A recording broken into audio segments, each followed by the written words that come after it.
בעזרת השם אנחנו מתקרבים לחג פורים, ובשבת לפני אנחנו קוראים פרשת זכור, העניין של מחיית זכר העמלק.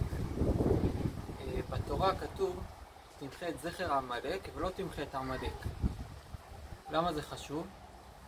כי כמו ששמואל הנביא אמר לשאול המלך בדבר השם, להרוג גם את הרכוש, את המישור והצם, גמל ועד חמור.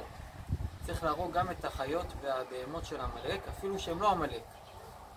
לכן התורה אומרת תמחה את זכר העמלק, דהיינו מה שמזכיר. וקל וחומר גם להרוג את מי שמזכיר בשיטה, את העמלק. מה הכוונה בשיטה? אז כמו שהעמלק רצה להרוג את כל עם ישראל ולא הסתפק רק בחלק, ככה כל מי שמנסה להרוג את כל עם ישראל, אז זה חלק מהעניין. ויש עוד דבר, גם שאין סיבה הגיונית לכל הדברים האלה.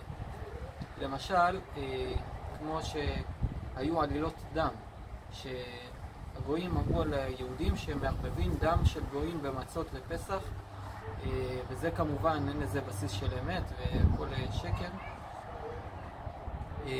ככה כל מי שרוצה לחפש להרוג את עם ישראל בלי סיבה הגיונית, גם הוא בשיטה של עמלק, שיש לו שנאה עצמית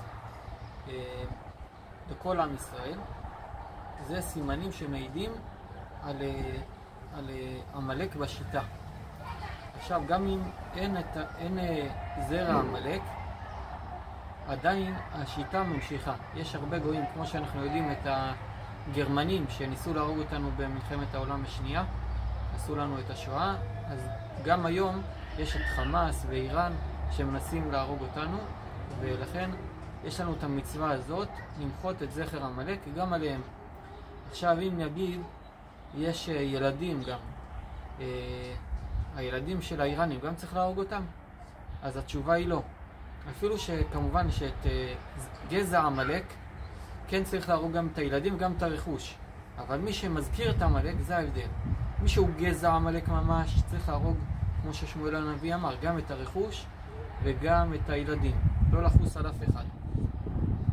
אבל מי שמזכיר את עמלק, אנחנו יודעים שזה המחבלים ועוזריהם מכל העמים. כמובן עליהם יש את הדין של זכר עמלק שצריך למחות, אבל אי אפשר ללמוד שהתורה התכוונה גם לילדים שלהם, כי התורה אמרה שהיא רק לגזע של עמלק, אבל לא למי שמזכיר את עמלק. לכן גם הרכוש שמי שמזכיר את עמלק, כמו הגרמנים וחמאס ואיראן, לא צריך להשמיד אותו. שיהיה פורים שמח ובשורות טובות.